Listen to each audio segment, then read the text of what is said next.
Guys, welcome back. My name is CS Shantanu Mandari. I hope you all are doing good. And this is the chapter number 1, and we are discussing part 2. Subject is called as the intellectual property right. And I think जो हमने first part में भी बात करी, काफी extensive part था. I think around 2 hours का वो part है. So in that we have discussed about the various concepts that we have in the intellectual property. इसके अंदर theories किस तरीके से काम कर रही हैं और क्या क्या चीजें दी हुई हैं, ये सारी बात हमने करी है. And obviously this, as I said, this paper is intellectual property right, laws and practice, and this module is like a new syllabus.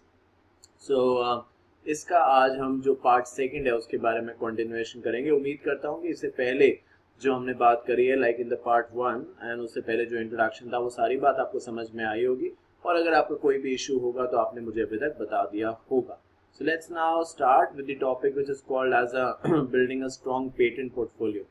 So ठीक है, अभी तक हमने इस चैप्टर के अंदर जो चीज़ें देखी हैं, ऑब्जर्व करी हैं, वो ये है कि इंटेलेक्चुअल प्रॉपर्टी राइट जो है वो हिस्टोरिकल पर्सपेक्टिव कहाँ से आया वो actually, and then we talked about trademark, then we talked about copyright, patent, ये सब चीज़ें कैसे हैं, कैसे लाइसेंसिंग इन लाइसेंसिंग आउट के बारे में बात होती है.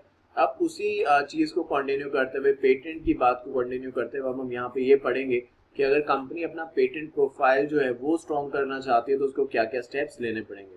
आई थिंक इससे पहले हम कुछ भी डिटेल में जाएंगे तो हम जानते हैं, भले यहाँ पे नहीं लिखा है बट आई थिंक मैं पहले बता चुका हूँ, अगर आप देखेंगे तो आपको याद भी आएगा. पहले का वीडियो मैंने आईपी ऑडिट के बारे में आपको बताया था. So generally we talk about like accounting से, ऑडिट से. जब हम ऑडिट की बात करते हैं तो सबसे पहले शायद हमारे दिमाग में क्वेश्चन फाइनेंशियल अकाउंट्स के ऑडिट का आता है, फाइनल अकाउंट्स के ऑडिट का आता है. Over the period of time हमने एक नई चीज भी डेवलप कर ली है which is exclusively for company secretary, that is called as secretarial audit. पर बहुत ही कम नॉलेज है अभी इंटेलेक्चुअल प्रॉपर्टी ऑडिट के तौर पर, क्योंकि बहुत सारी कंपनीज, बहुत सारे जो प्रोफेशनल्स हैं वो इसको बहुत सीरियसली लेते नहीं हैं. सो इसी चीज़ को यहाँ पे बताया जा रहा है कि कैसे हमें बीइंग एक पर्टिकुलर कंपनी को एडवाइस करते हुए कैसे हमें चीज़ों को बहुत ध्यान से समझना है, और ये एक्चुअली जजमेंट लेना है या एक डिसीजन लेना है कि कौन सा पेटेंट हमारे लिए इस पर्टिकुलर पॉइंट ऑफ टाइम पे वायबल है, कमर्शियली ठीक है, और कौन सा ऐसा पेटेंट है जिसको हमें लैप्स होने देना चाहिए. Because in the end of the day अगर आप वो पेटेंट यूज नहीं कर रहे हैं, ना ही उसका लाइसेंसिंग आउट कर पा रहे हैं, आई थिंक आप समझ चुके हैं कि licensing in and licensing out क्या है. सो अगर आप किसी भी तरीके से उसका यूज नहीं कर रहे हैं, ना खुद ना किसी और को दे रहे हैं, so there is no use as to why you should have that patent.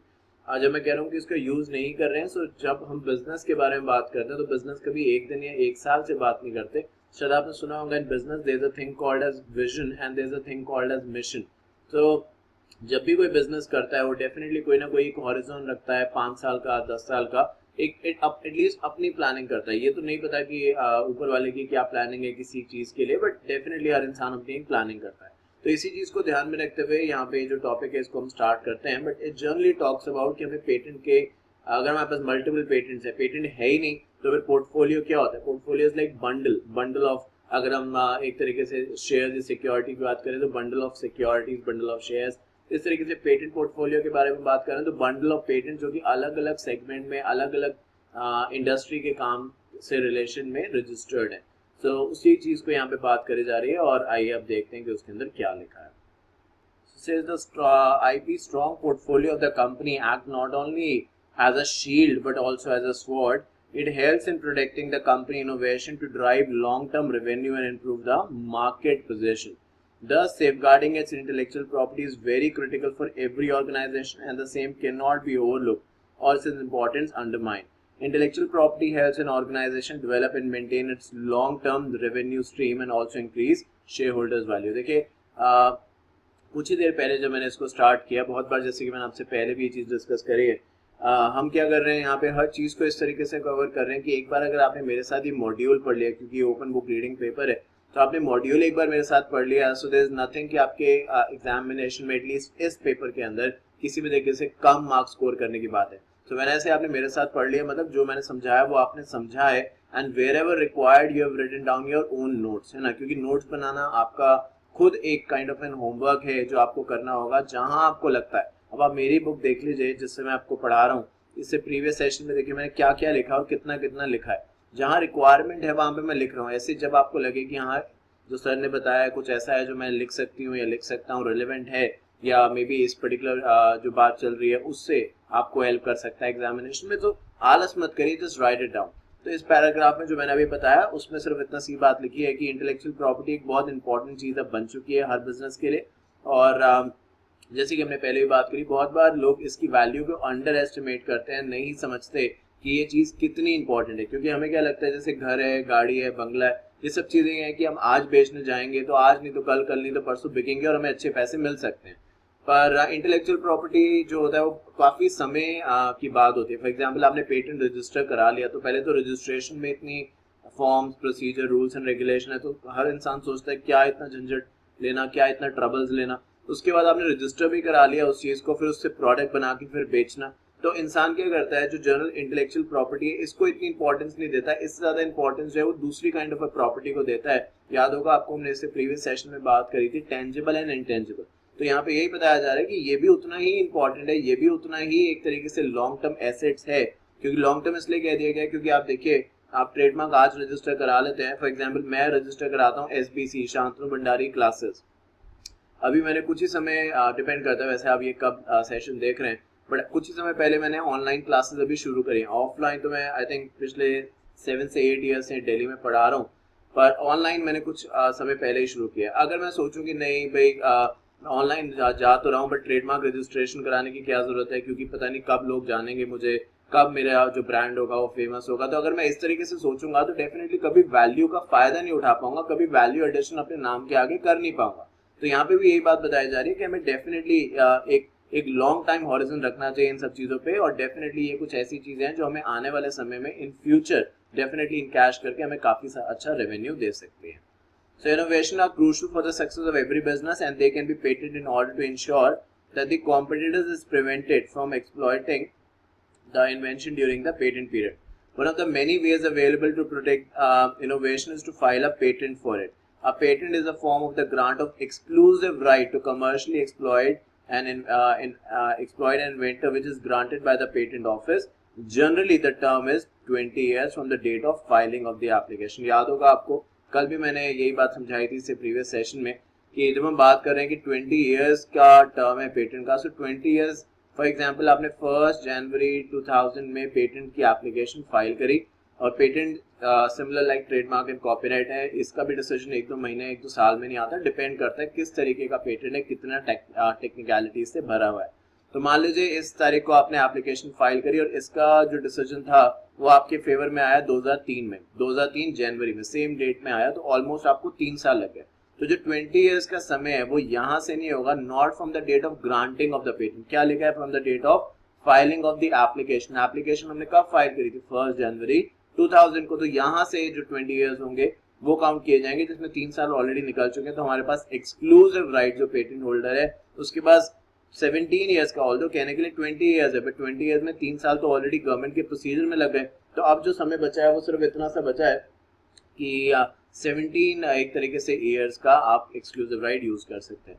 Patent register कराने का एक ये भी फायदा है कि अपने कॉम्पिटिटर्स को आप रोक सकते हैं, क्योंकि अगर रजिस्ट्रेशन नहीं कराएंगे तो फिर तो कोई भी यूज कर सकता है और फिर आप बहुत ज्यादा कुछ वहां पे कर नहीं सकते। पर रजिस्ट्रेशन करा लेते हैं तो आपका काम ईजी हो जाता है, इन्फ्रिंजमेंट का केस फाइल कर सकते हैं, डैमेजेस रिकवर कर सकते हैं, ये सब चीजें पॉसिबल है। लिखा, the right conferred by the patent is not only commercially exploit the invention but also to exclude the others from making, using, selling the invention in the country where protection is sought.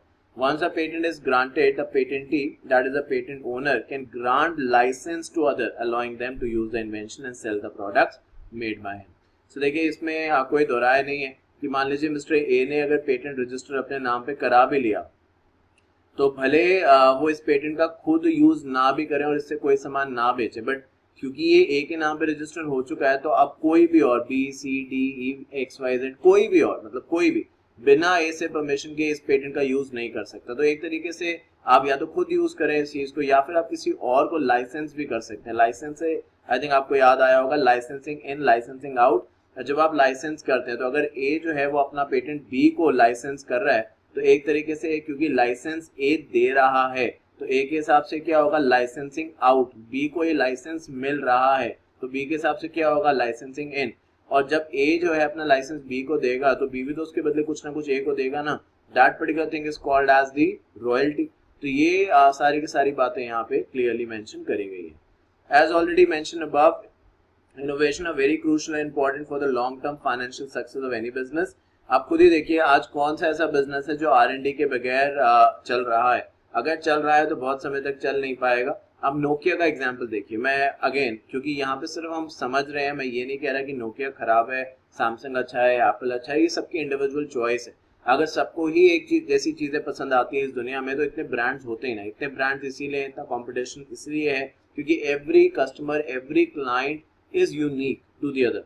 तो Nokia की अगर आप देखिए strategy, तो उन्होंने क्या किया, I think जितना मैं समझता हूँ, उन्होंने विंडोज फोन लॉन्च किए है ना। और विंडोज का बहुत समय पहले एक तरीके से कंपैरिजन भी होता रहा कि विंडोज अच्छा है ज्यादा, एंड्रॉइड अच्छा है। और फिर in the end of the day जो बाकी कंपनीज थी वो उन्होंने विंडोज नहीं बनाया, उन्होंने एंड्रॉइड ही बनाए। और धीरे धीरे नोकिया को क्या करना पड़ा, फिर एंड्रॉइड पे ही शिफ्ट होना पड़ा। ऐसा नहीं नोकिया के विंडोज फोन नहीं आते या अब कम आने लगे होंगे शायद, बट डेफिनेटली अब नोकिया ने शिफ्ट करके तो बाकी जो है, चाहे वो सैमसंग हो चाहे वो और हो, वो शायद विंडोज के प्लेटफॉर्म पे नहीं आए, वो सब एंड्रॉइड पे ही रहे, बट जनरली नोकिया क्या था, विंडोज पे चला गया। तो अगर R&D आप करते हैं, मेरी पूरी बात कहने का मतलब ये है कि आप R&D करते हैं, नोकिया ने R&D करी, विंडोज जैसा एक ऑपरेटिंग निकाल दिया कि इस पे विंडोज फोन या कंप्यूटर की तरीके से फोन चलेंगे। पर और डेफिनेटली इसके लिए नोकिया ने काफी समय इन्वेस्ट किया, R&D करी, बट उस R&D का भी बहुत फायदा नहीं हुआ। बिकॉज ऑफ द रीजन हमें ये समझना होगा कि सिर्फ R&D से ही पेटेंट का रिलेशन नहीं है। Patent and R&D and the market demand, ये सब चीजें हमें ध्यान में रखनी होंगी। क्योंकि भले आप कितने भी इन्वेंशन करते रहिए और कितना भी समय इन्वेस्ट करते रहिए, अगर वो प्रोडक्ट मार्केट में एक्सेप्टेबल होता ही नहीं है तो फिर आपके रिसर्च का, आपकी R&D का, आपके समय का, आपके रिसोर्सेज का कोई फायदा ही नहीं है। तो ये सब चीजें भी हमें सोचनी होंगी। मेनली रिसर्च ही इंपॉर्टेंट नहीं है, रिसर्च होना और सही डायरेक्शन में होना ये भी बहुत इंपॉर्टेंट है। So it makes an organization more competitive. Thus, organization need to appreciate and comprehend the importance of building strong intellectual property portfolio and use it effectively to diverse effective business strategy in order to achieve long-term success. कभी भी आपने सुना है एक English में बात बोली जाती है कि Rome was not built in a day। ऐसे ही यहाँ पे भी है कि आपने पेटेंट रजिस्टर करा लिया, आप सोचे बस कल से मैं इस पे बनाना शुरू कर दूं और परसों से मेरा बिकना शुरू हो जाए और उसके अगले दिन से मैं मिलेनियर या बिलियनियर बन जाऊं। It is not that easy. मैं ऐसा नहीं कह रहा कि ऐसा नहीं हो सकता, डिपेंड करेगा पेटेंट क्या है, बट शायद इसमें समय लगे डेफिनेटली। अब देखिए इन्वेंशन एक ऐसी चीज है जो ओवर द टाइम पीरियड जो है हर इकोनॉमी की नीड बन रही है। मैंने पहले भी आपको इस पार्ट 1 में भी समझाया, जैसे कि मेडिसिन है, अगर ये मेडिसिन ना होती तो सर्वाइवल इतना ईजी नहीं होता जितना कि आज हो गया है उनकी वजह से। कैंसर है, एस्थमा है, न जाने कितनी ऐसी और बीमारियां हैं जिनका पहले क्योर नहीं था या किसी भी तरीके से प्रिवेंशन नहीं थी, आज वो सब चीजें अवेलेबल है। तो बहुत जरूरी है कि हम इसको सही तरीके से समझें और सही तरीके से यूज करें और सही एक स्ट्रैटेजी बनाएं कि किस बेसिस पे हमारे बिजनेस डायरेक्शन को आगे बढ़ना है और कौन सा पेटेंट हमें किस तरीके से और कहाँ पे यूज करना है और वो पेटेंट हमें कहाँ तक ले जा सकता है, लाइक हमारी कंपनी की ग्रोथ को कहाँ तक ले जा सकता है। In order to remain ahead in the competition, the entrepreneurs must strive to evolve their product portfolio and maintain consistent quality of the product and service. An effective use of the intellectual property also prevent any competitor in the particular business from taking undue advantage of the goodwill. Without protection of such kind, innovators and entrepreneurs cannot reap benefit of the invention, and what does not be incentivized to focus on research and development activities. So I think जो बात ऊपर से करी जा रही है उसी का कंटिन्यूएशन है। मैं ये चीजें आप देखेंगे लाइन बाय लाइन हम पढ़ रहे हैं। मैं इसलिए भी पढ़ा रहा हूँ क्योंकि कुछ स्टूडेंट्स कहते हैं कि सर आपने कहा था मॉड्यूल से आप पढ़ाओगे, आपने बुक अलग से नहीं दी, बट फिर आपने मॉड्यूल भी कवर नहीं कराया। तो मैंने आपको पहले भी ये चीज बताई इंट्रोडक्शन में, पार्ट 1 में, और जहां जहां मुझे याद आएगा मैं डेफिनेटली आपको बताऊंगा। ये समझने की हमें कोशिश करनी है कि जब हमारे पास वो 50 मार्क्स का क्वेश्चन आएगा ना, तो ये सारी की सारी आप देखिए इन्होंने बातें बनाई हुई है, जिसको होता है ना बातें बनाना, कि एक ही चीज को 4 तरीके से कैसे लिखना है वो हमें यहाँ पे सीखना है। क्योंकि मैं ये नहीं कह रहा हूँ in the end of the day कोई इस बात का ये मतलब ना निकाले। सीएस का अगर मैं एक जनरल बात करूँ कि सीएस का बेसिक कॉन्सेप्ट क्या है कि हमेशा और हमेशा क्वालिटी। बट यहाँ पे जो 50 मार्क्स का, 40 मार्क्स का या 10 मार्क्स के क्वेश्चन आने वाले हैं, उसमें हमें एक ही बात इलैबोरेट करके अलग अलग तरीके से अलग अलग पर्सपेक्टिव में कवर करनी पड़ेगी और उसमें हमें ये पॉइंट्स डेफिनेटली इंक्लूड करने होंगे और हमें समझने होंगे, क्योंकि दिमाग में जब जो चीज जाएगी उसी को तो हम लिख पाएंगे। तो इसीलिए मैं ये चीजें पढ़ा रहा हूँ। कुछ जगह ऐसी भी आएंगी जहाँ पे मैं कह दूंगा हाँ ये 2 पेज आपको नहीं पढ़ने या ये पैराग्राफ नहीं पढ़ना, ये मैं बता चुका हूँ, ऐसा भी होगा। सो एक मिक्स्ड अप्रोच हम फॉलो कर रहे हैं, दोनों ही तरीके से ऑब्जेक्टिव ये है कि आपको अच्छे तरीके से समझ में आए और एग्जामिनेशन में कोई भी अगर क्वेश्चन आपसे पूछा जाता है in relation to the intellectual property, so you should be able to answer that question. तो यहाँ पे यही बात करी गई है। देखिए एक कंसिस्टेंसी लाइफ में बहुत जरूरी है ना, विच इज लाइक आपने एक R&D कर लिया, अब उसके बाद आपने सोचा कि ठीक है अब मुझे R&D करने की क्या जरूरत है, क्योंकि ऑलरेडी मैं इस मार्केट में जो भी आपकी इंडस्ट्री उसमें आप नंबर 1 है, तो ऑटोमोबाइल्स की इंडस्ट्री में आप नंबर 1 है। बट हमने कितने ही सारे एग्जाम्पल्स ऐसे देखे हैं प्रीवियस हिस्ट्री में, आप जाके देखिए गूगल पे, समझ में आएगा आपको, या आपको पता भी होगा कि नंबर 1 आप रह गए, नंबर 1 पहुंचना अपने आप में मुश्किल है और अपने आप को फिर मेंटेन करना नंबर 1 पे और मुश्किल है, क्योंकि जो नंबर 2, 3, 4 वाले हैं वो तो कंटिन्यूअसली आगे बढ़ रहे हैं ना हमें नंबर 1 से नीचे गिराने के लिए।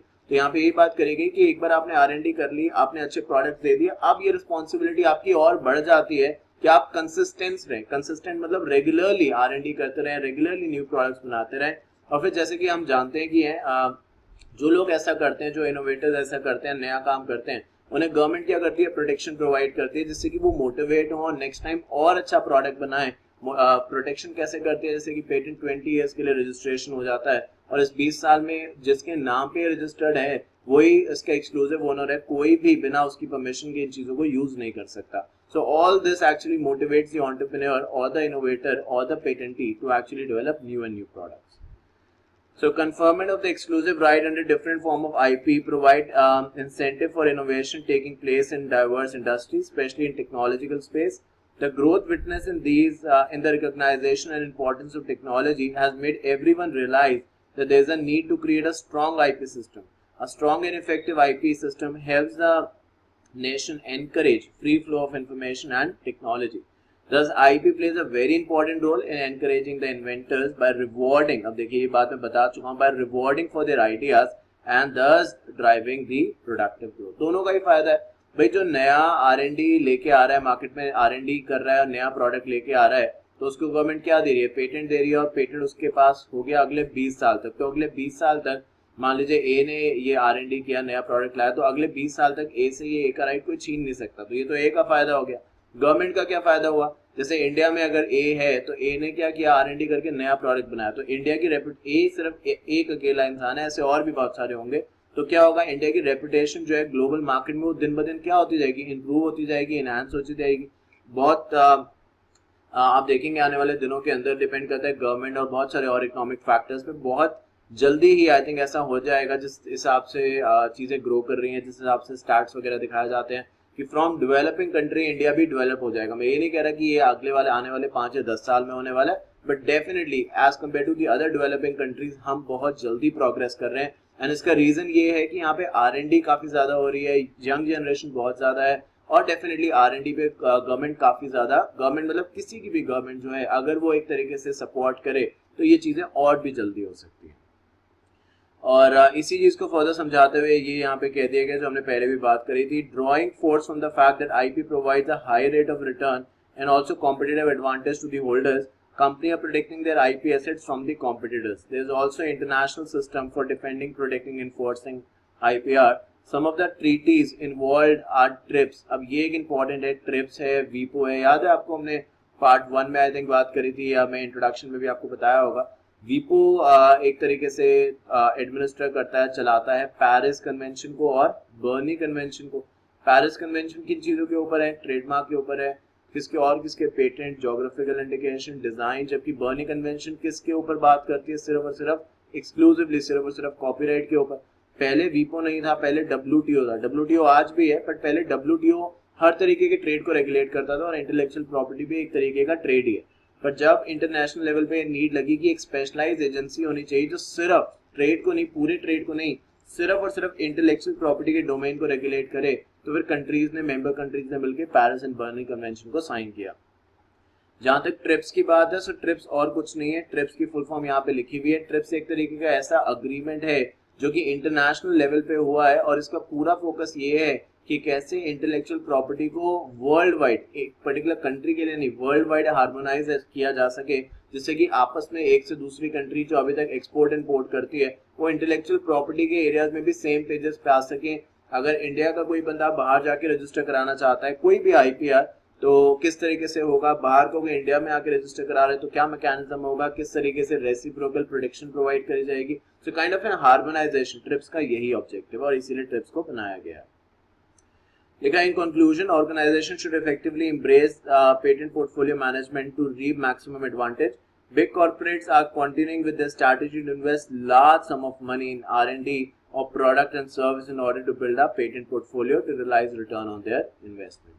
तो जितनी भी बड़ी कंपनीज हैं ज़्यादा से ज़्यादा वो इन्वेस्ट कर रही हैं बिकॉज दे अंडरस्टैंड। देखिए इसमें कोई दो राय नहीं है कि जब भी आप कुछ नया इन्वेंशन करने जाएंगे there always an many chances I would say to experience a failure, but that does not means कि R&D करी ना जाए। तो जिसके पास एटलीस्ट ज़्यादा पैसे हैं जो ये अफोर्ड कर सकता है in term of the company, तो वो तो R&D ज़्यादा करते ही हैं, और जब ज़्यादा R&D करते हैं तो ज़्यादा एक्सपीरियंस गेन होता है कि किन चीज़ों की पॉसिबिलिटी है सक्सेस होने की और किन चीज़ों की पॉसिबिलिटी है फेलियर होने की। तो बिग कंपनीज क्या करती हैं, काफ़ी पैसे इन्वेस्ट करती हैं, काफ़ी टाइम इन्वेस्ट करती हैं, और एज अ रिजल्ट क्या होता है, अपने पेटेंट पोर्टफोलियो को, अपने इंटेलेक्चुअल प्रॉपर्टी राइट के पोर्टफोलियो को डे बाय डे स्ट्रॉन्ग ही करते जाते हैं, जो कि उनको आगे जाके डेफिनेटली बहुत फायदा देता है। आप देखिए इंडिया में जितनी भी दवाई की कंपनीज काम करती हैं उनमें से कुछ मल्टीनेशनल्स भी हैं। अब मल्टीनेशनल्स जो कंपनीज हैं वो इसी बेसिस पे तो चल रही हैं कि उन्होंने काफी ज्यादा पैसा इन्वेस्ट किया।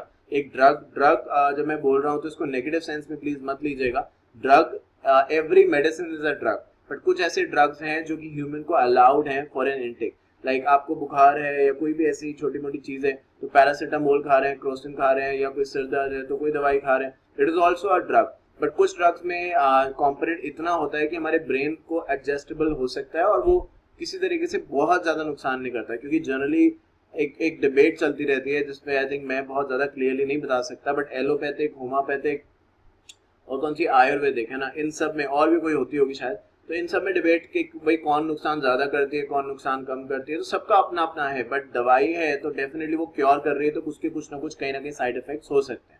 पर बताने का ऑब्जेक्टिव ये है कि जितनी भी बड़ी कंपनी थी काफी पैसा इन्वेस्ट किया, अच्छे पेटेंट अपने नाम पे रजिस्टर करा लिए, और न जाने अब कितने साल तक, एटलीस्ट 20 साल तक तो उसका फायदा वो उठाएंगे। अब बात आती है intellectual property as instrument of development. आपको समझ में आ रहा है, यही क्वेश्चन एग्जामिनेशन में आ सकता है, फॉर एग्जांपल 5 मार्क्स का, कि explain intellectual property as instrument of development.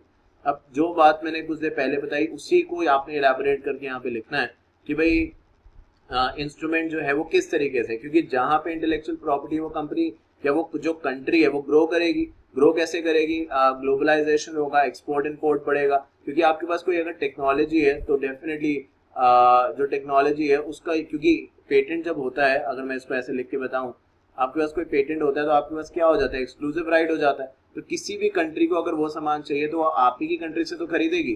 तो अगर आपकी कंट्री दूसरी कंट्री को सामान बेच रही है, फॉर एग्जांपल इंडिया जो है लेट्स से पाकिस्तान को कुछ दवाइयां बेच रहा है, इंडिया का कोई इंडिविजुअल बेच रहा है पाकिस्तान को, पाकिस्तान की किसी इंडिविजुअल को एक्सपोर्ट हो रहा है, तो एक तरीके से एक्सपोर्ट होगा तो पाकिस्तान का पैसा इंडिया में आएगा, तो इंडिया की इकोनॉमी ग्रो करेगी। आप समझ रहे हैं मेरी बात, मैं क्या कह रहा हूँ कि भाई इंडिया एंड पाकिस्तान दो कंट्री है, इंडिया में एक बंदा रहता है आई और पाकिस्तान में एक इंडिविजुअल रहता है पी। मैं एक एग्जांपल समझा रहा हूँ, ऐसे बहुत सारी कंट्रीज हो सकती हैं, इंडिया से पाकिस्तान, इंडिया से China, so on so forth, बहुत सारी कंट्रीज। अब इंडिया के पास कोई अच्छी टेक्नोलॉजी है तो उसने क्या किया कि अपने नाम पे किसी इंडियन ने R&D करी और अपने नाम पे वो टेक्नोलॉजी रजिस्टर करा ली, पेटेंट रजिस्टर करा लिया। अब क्या है कि उस पेटेंट का यूज करके वो नई नई दवाइयां बना रहा है, जो भी और चीजें हैं इंटेलेक्चुअल प्रॉपर्टी के तौर पे बना रहा है। और जो बाकी कंट्रीज हैं उनको जब ये नीड होगी, क्योंकि पेटेंट में तो एक्सक्लूसिव राइट है ना, अब एक्सक्लूसिव राइट का मतलब किसी एक ही इंसान का राइट हो सकता है।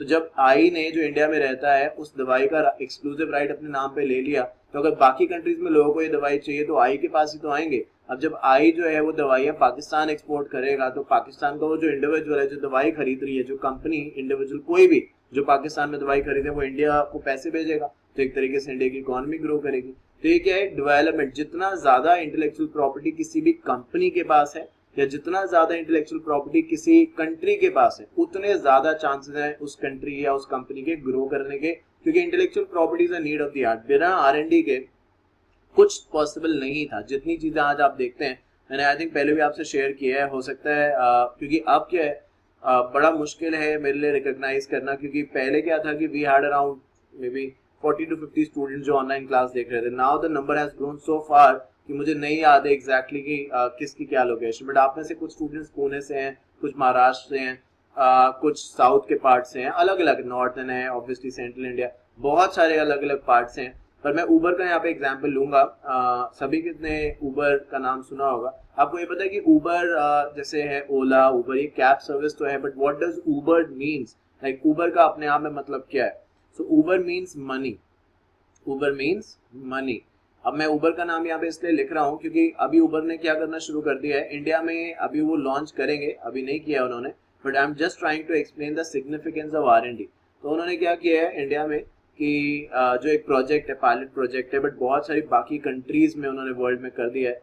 तो वो क्या कर रहे हैं, अभी उबर कैब्स आप चला रहा है, बट अभी क्या होगा कुछ समय के बाद, जैसा कि वो प्रोजेक्ट बता रहे हैं कि इंडिया में भी आएगा, उबर जो है वो अपने प्लेन्स चलाएगा। लाइक प्लेन्स का मतलब ये मत मानिए कि वहाँ 100 लोग बैठ सकते हैं, 3 से 4 या 5 लोग बैठेंगे और उबर जो होंगे उबर के प्लेन्स होंगे। पर बिकॉज आने वाले दिनों में क्या होने वाला है कि किसी भी कंट्री हो, कोई भी इकोनॉमी हो, डेफिनेटली जो पॉपुलेशन है वो तो बढ़ने ही वाली है। तो ये बात तो हम सब जानते हैं। अब मेट्रो बना दी, बसेस कर ली, सब चीजें हो गई, अब तो कुछ और बचा नहीं। तो फिर क्या है, एयर को, अब एयर को बेसिकली यूज करके एक से दूसरी जगह की जो डिस्टेंस है उसको कम कम समय के अंदर कवर करा जाएगा। So all this is R&D। क्योंकि अगर कोई सोच रहा है, आगे की सोच रहा है, क्योंकि पॉपुलेशन कम तो होगी नहीं, अब बढ़ेगी, तो और ज्यादा पॉपुलेशन बढ़ेगी तो और ज्यादा पब्लिक ट्रांसपोर्ट पे बर्डन बढ़ेगा। तो कैसे इसको ईज करा जा सकता है, उबर ने R&D करा। बहुत सारी कंपनीज में उबर टैक्सीज चला दी हैं। Taxi does not mean a 4 wheeler car. Uber taxi का मतलब यहाँ पे ये भी है कि जो प्लेन है, प्लेन का मतलब kind of an helicopter type है, जिसमें जो सिटिंग कैपेसिटी है, डेफिनेटली वो एक्सपेंसिव होगा, बट सिटिंग कैपेसिटी जो है उसके अंदर बहुत लिमिटेड रहेगी। तो ये आने वाले दिनों में आप देखेंगे इंडिया में भी होने वाला है। अब ये सब क्या है, ये सब R&D तो है। R&D किया तो उन्होंने इस तरीके का मैकेनिज्म बना दिया। तो इन सब चीजों से कंपनी या किसी कंट्री की पहचान होती है और उसके बेसिस पे वो रिकॉग्नाइज करी जाती है। लिखा, दो the importance of the subject in intellectual property has increased with time, it is still not a global phenomena. The significance and importance accorded to it differs from one country to another. Chief factors responsible for differences are the amount of resources that different country allocate and spend towards creation of intellectual assets, the amount of the protected knowledge and information that is required in the process of production. So दो चीजें उन्होंने बताई कि देखिए मैं इसको ऐसे भी समझा सकता हूँ। R&D हम खुद ही जानते हैं, मैंने काफी बार इसके बारे में आपसे बात कर ली। इसके लिए आपको रिसोर्सेज चाहिए, like land, labour, capital, organization, सब रिसोर्सेज चाहिए। जो 3 तरीके की अगर इकोनॉमीज हमारे यहाँ एग्जिस्ट करती हैं, डेवलप, डेवलपिंग, है ना, एंड अंडर डेवलप। अब अंडर डेवलप इकोनॉमी तो जो है वो अपना सर्वाइवल के लिए फाइट कर रही है, R&D तो उसके लिए दूर की बात है। तो उन्होंने ये कह दिया कि इंटेलेक्चुअल प्रॉपर्टी, अब क्या हो रहा है, धीरे धीरे लोग इसके बारे में समझ रहे हैं, बट ये कह देना कि दुनिया में सब लोग उतने अवेयर हैं, सब लोग एक ही लेवल पे है इस चीज को लेके कि इंटेलेक्चुअल प्रॉपर्टी बहुत इंपॉर्टेंट है, यहाँ पे कहा जा रहा है, वो गलत है। क्योंकि हर कंट्री की अपनी एक प्रायोरिटी है, अपनी एक नीड है।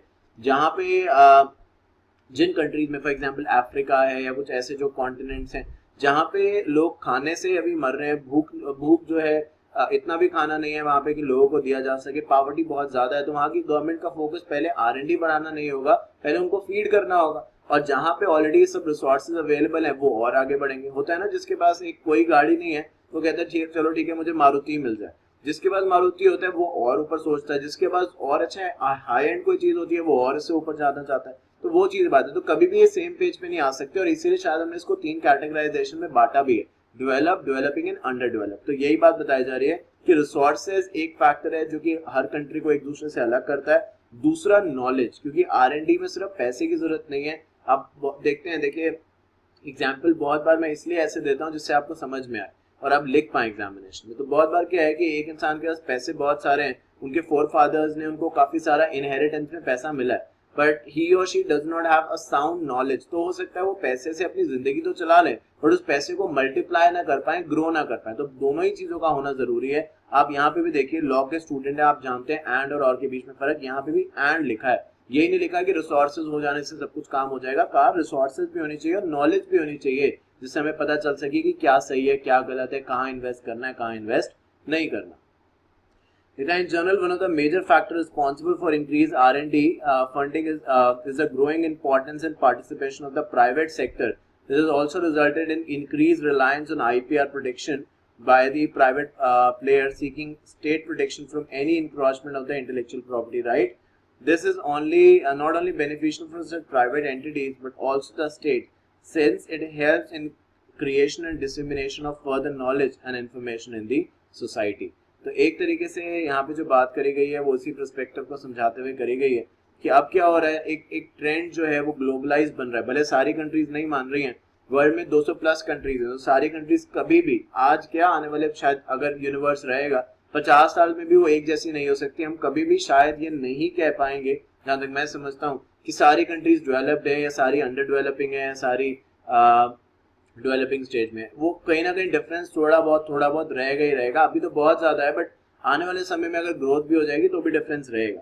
तो यहाँ पे ये लिखा गया सबसे एक मेजर फैक्टर जो है जो हमें ध्यान रखना चाहिए किसी भी तरीके से अपनी इकोनॉमी को ग्रो करने के लिए, वो है R&D। अब R&D के लिए हमने ऑलरेडी बात करी, फंडिंग चाहिए। अब बताया जा रहा है कि जो फंडिंग है उसमें गवर्नमेंट तो एक लिमिटेड सपोर्ट दे सकती है। मैं ऐसा नहीं कह रहा गवर्नमेंट सपोर्ट नहीं करेगी, क्योंकि गवर्नमेंट के सपोर्ट के बगैर तो कुछ हो नहीं सकता। तो गवर्नमेंट तो सपोर्ट करेगी, बट अब क्या है, यहाँ पे कहा जा रहा है कि ऐसा भी देखा जा रहा है कि जो प्राइवेट प्लेयर्स है वो खुद अपने आप आगे आ रहे हैं और खुद ही R&D करना चाहते हैं, क्योंकि आई थिंक वो समझदार हैं, बिकॉज ऑफ द रीजन कि उन्हें पता है कि अगर हमने रिसर्च किया और पैसा लगाया, रिसर्च किया और वो सक्सेसफुल हो गया, तो किसको फायदा मिलेगा अगले, अगर हम पेटेंट मांग के चले, किसको फायदा मिलेगा अगले 20 साल तक? उस प्राइवेट कंपनी को ही तो फायदा मिलेगा, वो उसका सारा का सारा फायदा उठाएगी रॉयल्टी के तरीके से। जो प्रोडक्ट हैं उनको अपने प्राइस पे बेचने के तरीके से, तो काफी प्रॉफिट मार्जिन उसके इंक्रीज होंगे। तो यही बात यहाँ पे बताई जा रही है कि एक तरीके से अब जो है सोसाइटी का ट्रेंड बदल रहा है। एक समय था जो प्राइवेट कंपनीज जनरली आगे नहीं आती थी, बट अब कुछ इकोनॉमीज में प्राइवेट कंपनीज ने आगे आना स्टार्ट कर दिया है और वो भी एक तरीके से इंटेलेक्चुअल प्रॉपर्टी राइट में इंटरेस्ट ले रहे हैं। The other way in which IPR influence economic activities in a country is through the use of proprietary knowledge and information owned by both domestic as well as foreign resident in both production and consumption. Data reveal that in countries with relatively low income generation, the share of agriculture output is higher than the share of income earned through services. This also suggests that the IPR relating to agriculture process are more important in developing countries rather than developed countries. अगर देखिए India के बारे में बात करें, क्योंकि बार बार यहाँ पे डेवलपिंग एंड डेवलप के बीच में कंपैरिजन हो रहा है, सो इंडिया एंड यूएस से मैं लिख देता हूँ।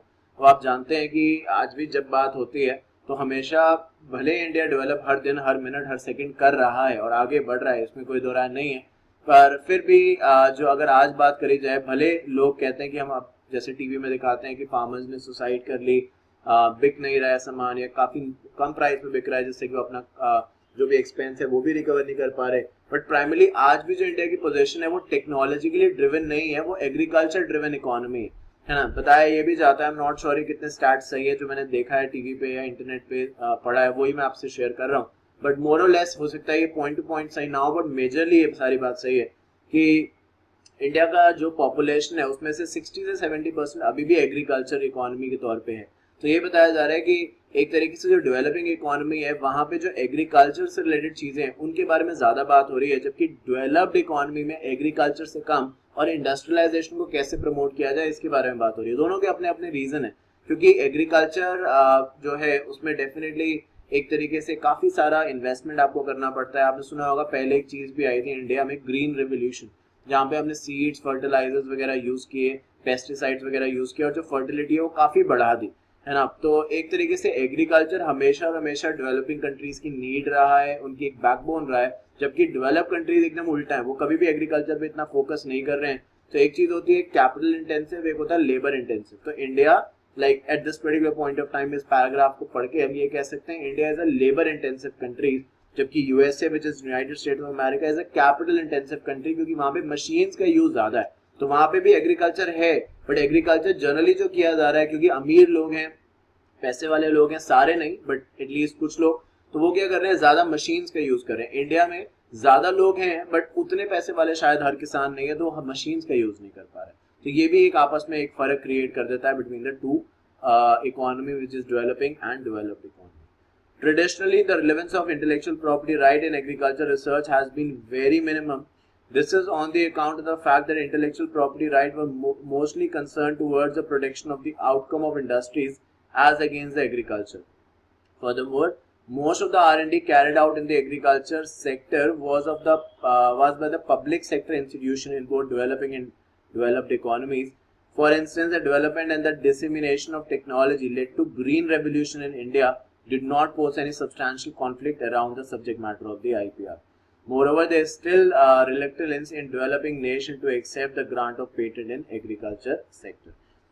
एक आई थिंक हमारे इसी कोर्स का पार्ट है प्लांट वेराइटीज करके एक एक्ट है, प्लांट ब्रीडर वेराइटीज। वहाँ पे हम समझेंगे कि जो भी सीड्स हैं, फर्टिलाइजर्स हैं, जब भी कोई भी फार्मर कुछ नया बनाता है, कोई नई सीड, कोई नया फर्टिलाइजर, हाइब्रिड वैरायटी बनाता है, तो उसके लिए वो पेटेंट में रजिस्टर्ड नहीं होता, अलग से एक एक्ट बनाया गया है जिसका नाम मैंने अभी बताया, और ये हम पढ़ेंगे भी। तो इस पैराग्राफ में यही बात लिखी गई है कि जो जनरली एक ट्रेंड जो देखने में आ रहा है वो ये कि पहले जैसे कि हमने बात करी पब्लिक एक तरीके से या गवर्नमेंट इंस्टीट्यूशन इन सब चीजों के लिए आगे आते थे, बट अभी क्या है थोड़ा ट्रेंड चेंज हो रहा है, तो धीरे धीरे जो प्राइवेट प्लेयर्स हैं वो भी यहाँ पे आ रहे हैं। प्लस यहाँ पे ये भी बताया गया जैसे कि इंडिया के अंदर ग्रीन रेवोल्यूशन हुआ जिसका जिक्र मैंने कुछ देर पहले भी आपसे किया, उस ग्रीन रेवोल्यूशन के अंदर भी देखा गया कि इंडिया में एग्रीकल्चर को ही प्रमोट किया गया, क्योंकि ग्रीन रेवोल्यूशन में था क्या बेसिकली जो मैंने अभी बताया भी आपको कि फर्टिलिटी जो है, प्रोडक्टिविटी जो है वो क्रॉप्स की बढ़ानी कैसे है, क्योंकि लैंड जो है उसका एक लिमिटेशन है कि वो कितनी प्रोडक्टिव हो सकती है। पर जब हम फर्टिलाइजर्स वगैरह यूज करते हैं और मे बी एक कैपेसिटी के बियॉन्ड जाके यूज करते हैं, तो बहुत बार क्या हो सकता है वो जरूरत से ज्यादा प्रोडक्टिव हो जाती है, और एक बार अगर वो इतनी प्रोडक्टिव हो गई for the next successive years हो सकता है उसमें कोई प्रोडक्शन ना हो, क्योंकि आप समझते होंगे एक बड़ा अच्छी बात है, और आई थिंक ये बड़ा गहरा मतलब रखती है सभी की लाइफ में, चाहे मैं हूँ चाहे आप हैं चाहे कोई भी है, कि किसी भी चीज की अति एक्सेसिवनेस खराब है। वो यहाँ पे भी है कि ग्रीन रेवोल्यूशन जो था उस समय लोगों ने उसको इतना यूज किया, इतना ज्यादा फर्टिलाइजर वगैरह डाले कि जो क्रॉप थी वो तो बम्पर हुई, बहुत ज्यादा हुई, पर उसके सक्सेसिव ईयर्स में क्या हो गया कि जो लैंड थी उसकी जो एक तरीके से यूटिलिटी या प्रोडक्शन थी, अब क्या है कि जितना भी फर्टिलाइजर यूज कर रहे हैं उतनी प्रोडक्शन वो नहीं दे पा रही है जितना वो ऑलरेडी दे चुकी है, बिकॉज एक्सेसिव काम वहां पे हो चुका है उन सब चीजों को लेकर। फर्दर बात बताएगी therefore it is clear that the increased participation of private players जो अभी हमने बात करी has fostered a trend towards increased reliance on IPR. In developed nations, most private agriculture R&D is conducted by the firm, which itself has increased the relevance of IPR for developing countries.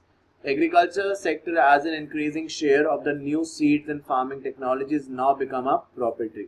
तो जैसे कि हम trademark, copyright, right at the very I think part 1 of this chapter हमने बात start करी कि property मतलब घर गाड़ी नहीं है, इंटेलेक्चुअल जो है which is trademark, copyright, patent, geographical indication, design, ये सब भी प्रॉपर्टी की डेफिनेशन में आते हैं। तो यहाँ पे यही बताया गया। अब जब डेवलप कंट्रीज ने देखा कि डेवलपिंग कंट्रीज तो एग्रीकल्चर पे फोकस कर रही हैं और काफी ज्यादा फायदा भी उन्हें हुआ है, तो डेवलप कंट्रीज क्या कर रही, उनका भी एरिया अब जो टेक्नोलॉजिकली ड्रिवन था वो धीरे धीरे कहाँ पे शिफ्ट हो रहा है, एग्रीकल्चर के पर्सपेक्टिव पे शिफ्ट हो रहा है, और वो भी इसको अब इंपॉर्टेंस देने लगे। वो भी मतलब कौन सी इकोनॉमीज, यूएसए जैसी डेवलप्ड इकोनॉमीज, वो भी एग्रीकल्चर के एस्पेक्ट को फोकस देने लगे। मेरी बात का ये मतलब किसी ने नहीं निकालना कि वो सिर्फ एग्रीकल्चर पे फोकस दे रहे हैं, ऐसा नहीं है। पहले वो बहुत कम फोकस देते थे, बट अब वो भी फोकस देने लगे हैं कि कैसे वहां का एग्रीकल्चर बढ़ाया जाए, because in the end of the day देखिए एक पॉपुलेशन बहुत मैटर करती है। अभी इंडिया के अंदर जितना भी सामान है, जितना भी कंजम्पशन होता है, बहुत बार आप सुनते हैं इंपोर्ट होता है, फलाना दूसरी जगह से आता है। वो क्यों? क्योंकि हमारे पास जितना भी एग्रीकल्चर की मीन्स एंड रिसोर्सेज है वो हमारे ही लोगों के लिए सफिशिएंट नहीं है, जबकि जो बाकी कंट्रीज हैं जहाँ पॉपुलेशन कम है और एग्रीकल्चर बहुत ज्यादा है, यानी लैंड बहुत ज्यादा है। जैसे कि मैं आपको बताऊं, आई थिंक मैंने अपने इंट्रोडक्शन में आपको शायद बताया भी होगा कि I work as a senior manager in one of the multinational company located in Delhi, like an Australian company. So I've been to Australia and इसमें कोई जाके ही बताने वाली बात नहीं है, डिस्कवरी पे देख लीजिए आपको समझ में आ जाएगा। एंड आई थिंक मैंने ये भी आपसे काफी बार बताया कि आई एम इन दिल्ली। सो मैं यहाँ पे कंपैरिजन को जिस तरीके से करूँ जो आपको समझने के लिए हेल्प करेगा कि जितना पॉपुलेशन पूरे लेट्स से जितनी पॉपुलेशन दिल्ली की है ना, जितनी पॉपुलेशन सिर्फ और सिर्फ दिल्ली की है, उससे कम, उससे काफी कम पॉपुलेशन पूरे ऑस्ट्रेलिया की है। सुनिए ध्यान से, जितनी पॉपुलेशन दिल्ली की है, मैं मुंबई और इन सब की तो बात ही नहीं कर रहा, जितनी पॉपुलेशन दिल्ली की है उससे काफी कम पॉपुलेशन पूरे ऑस्ट्रेलिया की है, और जितना एरिया इंडिया का है उससे कहीं ज्यादा, दुगना तिगना, मतलब मल्टीप्लाई कर दीजिए काफी बार, उतना एरिया ऑस्ट्रेलिया का है। समझ रहे हैं मेरी बात? तो लोग बहुत कम है और जो लैंड है बहुत ज्यादा है। जैसे यहाँ पे होता है 1 हेक्टेयर है, 2 हेक्टेयर जमीन है, 3 हेक्टेयर है, इतने बीघा खेत है। अलग अलग लैंग्वेज में अलग अलग मेजरमेंट के तौर पे यूज किया जाता है लैंड को। तो वहां पे बहुत बड़े बड़े एक तरीके से एग्रीकल्चर प्लॉट्स हैं। मतलब ऐसा भी है वहां पे, मतलब आप डिस्कवरी देखिए तो शायद आप खुद ज्यादा एक्सपीरियंस कर पाएंगे, इंटरनेट सर्च करिए कि वहाँ के जो फार्मर्स हैं, यूएसए उसमें एक है, ऑस्ट्रेलिया आप उसमें एक हो गया, एक से दूसरे कोने पे अगर जाना है अपने खेत के तो वो पैदल नहीं जा सकते, बिकॉज उनको it will take hours and hours, because क्योंकि जितना जाना उतना वापस भी आना जनरली, तो बहुत ज्यादा समय लगेगा। अब क्यों ऐसा, क्यों? क्योंकि लोग कम है और डेफिनेटली लैंड बहुत ज्यादा है। तो वो क्या कर रहे हैं, पहले वो फोकस नहीं कर रहे थे, अब वो भी एग्रीकल्चर करने लगे, और भले एग्रीकल्चर पूरा का पूरा ऑस्ट्रेलिया में ना भी कंज्यूम हो तो वो एक्सपोर्ट करने लगे, और जब एक्सपोर्ट कर रहे हैं तो एक तरीके से उनका रेवेन्यू ग्रो हो रहा है। तो अब उन्होंने इस तरीके से सोचना शुरू कर दिया कि जरूरी थोड़ा है कि जो हम उगा रहे हैं वो सारा हम खुद ही कंज्यूम करें, हम एक्सपोर्ट कर देंगे। तो इसलिए अब उनका भी एक पर्सपेक्टिव चेंज हो चुका है। In addition, IPR issues are becoming more complex as research and developed worlds sometimes rely on biological and genetic material originating in generic yani genetic rich developing world. In manufacturing, although its shares in the total output is similar to among low, middle and high income countries, this does not prove that underlying technology products are similar. However, very little systematic research have been done in this context, and it is difficult to evaluate how important or unimportant IPR are for developing countries. तो एक तरीके से एक तो agriculture के बारे में हमने यहाँ पे बात करी, आई थिंक उसके साथ साथ यहाँ पे कुछ नई चीजें भी उन्होंने बताई है, जैसे कि जेनेटिकली मॉडिफाइड, आपने सुना है जेनेटिकली मॉडिफाइड फूड होता है। अभी क्या है, आप देखिए जो भी साल का सीजन चल रहा हो, पहले एक समय होता था जो आज भी कुछ एक्सटेंड तक, बट अभी थोड़ा ट्रेंड चेंज हो रहा है। फॉर एग्जाम्पल मैंगो है, अब मैंगो क्या है, गर्मियां जनरली होंगी तो वो जनरली ज्यादा मार्केट में आपको दिखेंगे, प्राइसेस वगैरह भी कम होंगे, बट अगर आपको सर्दियों में भी खाना है तो ऐसा नहीं कि मिलेगा नहीं, क्योंकि अभी क्या हो रहा है, कोल्ड स्टोरेज में उसको रख दिया जाता है, और जेनेटिकली मॉडिफाइड फूड मतलब उसके ऊपर से इंजेक्शन वगैरह लगाए जाते हैं। आपने कभी वाटरमेलन खाया है? तो वाटरमेलन में क्या होता है कि आप देखते हैं कि जब आप उसको काटते हैं अंदर से काफी रेड होता है वो, तो हमें लगता है कि ठीक है ये हमारा हीमोग्लोबिन जो ब्लड है वो और ज्यादा स्ट्रॉन्ग करेगा, वेरियस रीजंस है ना। तो बट एक्चुअली सच क्या होता है, जनरली ऐसा वो हो भी सकता है, बट कि अच्छा ही हो अंदर से, बट जनरली ऐसा भी होता है कि वो नॉर्मल रहता है, क्योंकि इतने फर्टिलाइजर्स का यूज किया जाता है कि उसके अंदर कुछ बचता ही नहीं अच्छा। पर होता क्या है कि उसके ऊपर से जो फार्मर्स वगैरह होते हैं वो इंजेक्शन लगाते हैं रेड कलर्स के, हमें ये नहीं पता चलेगा क्योंकि वो लीक तो नहीं करता, तो रेड कलर के इंजेक्शन करते हैं, और जब हम उसे काट के देखते हैं तो हमें लगता है कितना रेड है, और हमें लगता है ये रेड एक्चुअली नेचुरल है, जबकि हमें शायद नहीं पता होता कि ये साइंटिफिक या सिंथेटिक या प्रिजर्वेटिव से रेड किया गया। तो all this is genetically modified. तो इन सब चीजों के बारे में भी अब बात हो रही है थ्रू आउट द वर्ल्ड। सिर्फ एग्रीकल्चर एक इंपॉर्टेंट पर्सपेक्टिव नहीं रह गया, बट इन चीजों के बारे में भी अब बात हो रही है। In 1990s, copyright protection has gained importance for the role in protecting digital information on the internet. The protection of digital content is still not a moot point in the issue of the developing countries. आप इसी से idea लगाइए, example यहाँ पे दिया है कि 1998 के बारे में बात करी जा रही है, जो कि बहुत ज्यादा पुराना शायद नहीं है अभी, क्योंकि जब हम इंडियन कॉन्ट्रैक्ट एक्ट और नेगोशिएबल इंस्ट्रूमेंट एक्ट इस ईयर के पढ़ते हैं ना, इंडियन कॉन्ट्रैक्ट भले अमेंडमेंट आए हो, ये इंडियन कॉन्ट्रैक्ट है, दिस इज नेगोशिएबल है, इतना पुराना पढ़ते हैं, तो 1998 इनके सामने तो कुछ भी पुराना नहीं हुआ। और उसके दौर में बताया जा रहा है कि 1000 लोगों पे अगर देखा जाए 1998 में कि कितने लोग कंप्यूटर यूज करते हैं, तो जो डेवलप कंट्रीज थी वहां पे 1000 में 31 लोग कंप्यूटर यूज करते थे, बट जबकि जो डेवलपिंग कंट्रीज थी लाइक इंडिया, वहां पे 0.2 नहीं 0.2, मतलब 0.2 का मतलब ये 1000 में एक बंदा भी नहीं यूज कर रहा है। इस तरीके से मोटा मोटा आइडिया लगाइए, अगर है भी तो बहुत कम है। तो लिखा है फॉर एग्जांपल ओनली 0.2 इंटरनेट पर 1000 inhabitants to developed countries compare to 31 in developed countries. तो एक तरीके से इस रेट पे आप सोचिए कि जो डेवलपमेंट है वो एक से दूसरी कंट्री के अंदर फर्क करता है। और लास्ट पैराग्राफ है, इसके बाद we'll just end up this video. It says notwithstanding all this, with a constant trend towards liberalization of telecommunication and plummeting cost of computing and telecommunication technologies, there is exceptional for sustained growth of internet in developing countries as well as increased relevance of copyright protection with regard to digital content on the worldwide. जियो का नाम तो किसी से छुपा नहीं है, क्योंकि हम यहाँ पे क्या बात कर रहे हैं, टेलीकम्युनिकेशन की, यानी हम बात कर रहे हैं मोबाइल फोन्स की, टावर्स की, नेटवर्क की, और मोर देन इम्पोर्टेंटली इंटरनेट की। एक जमाना मतलब मैं 2 साल पहले की, 2 या 3 साल पहले की अगर जनरली बात करूँ, 2015, 16, 17 ऐसे कुछ समय की बात अगर आप करिए, तो ये ऐसा समय था जहाँ पे वोडाफोन, एयरटेल जो आपको इंटरनेट पैक्स बेचते थे, उसमें ये था कि अगर ए खरीद रहा है 1 GB का पैक तो उसके लिए 200 का है, अगर बी खरीद रहा है 1 GB का पैक तो उसके लिए यही चीज 299 की है, सी खरीद रहा है 1 GB का पैक, क्योंकि हो सकता है सी ने आज से कभी इंटरनेट यूज ही नहीं किया, तो उसके लिए ये चीज सिर्फ 99 की है। इस तरीके से चल रहा था। जब से, और ये महीने का था। आजकल क्या है, बंदा कहता है मेरा 1 GB एक दिन में खर्च हो रहा है। हाँ, एक दिन में 1 GB, क्योंकि क्या है अननेसेसरी, क्योंकि भाई मेरा तो कुछ लग नहीं रहा है। जियो में तो इंटरनेट बहुत है, मतलब बहुत क्या, आई थिंक अब तो सब में ही हो गया ना, कुछ वैलिडिटी हो गई है कि 50 what ever 80 days 90 days 70 days और ऐसे, और हर दिन का 1-1 GB कम से कम हर जगह मिल ही रहा है। जियो में तो शायद अलग अलग प्लान है जो इससे भी ज्यादा देते हैं। तो आप ये सोचिए ऑलमोस्ट 5 रुपए या उससे भी कम का दिन का यहाँ पे आता है, और वहां पे आप कॉल्स अनलिमिटेड कर रहे हैं और किसी भी नेटवर्क पे कर रहे हैं। तो ये सब जो चीजें हुई हैं, इससे कॉपीराइट जो था उसको और ज्यादा प्रोटेक्ट होने की जरूरत होगी, क्योंकि पहले बहुत कम लोग इंटरनेट पे थे और जो थे भी वो लिमिटेड ब्राउज करते थे। पर अब क्या है कि बहुत ज्यादा लोग इंटरनेट पे हैं और ब्राउजिंग और सर्फिंग अनलिमिटेड करते हैं, जो जरूरत नहीं है उसको भी ब्राउज करते हैं, उसको भी डाउनलोड करते हैं, उसको भी अपलोड करते हैं। तो ये आई थिंक सब चीजें हैं जिसकी वजह से कॉपीराइट प्रोटेक्शन अब बहुत इंपॉर्टेंट सब्जेक्ट मैटर बन जाता है। और इसी को लिए यहाँ पे बात करी गई है कि अब कॉपीराइट जो है वो इतना इजी नहीं रहा मैनेज करने के लिए जितना पहले हुआ करता था, बिकॉज पहले लोगों के पास इंटरनेट एक्सेस वगैरह सब कम था। आज वो सब चीजें काफी अबेंडेंस में अवेलेबल है। So I think इस टॉपिक को हम यहीं तक रखेंगे। In the next video, which will be the part number 3, we'll try and discuss the other topics in this particular chapter. And उम्मीद करता हूँ जो बात आज हमने करी है ये आपको समझ में आई होगी। If you have any question whatsoever on this particular perspective, just let me know. I'll be more than happy to help you out with that. Thank you so much for your time today, and I shall see you very soon. Thank you so much.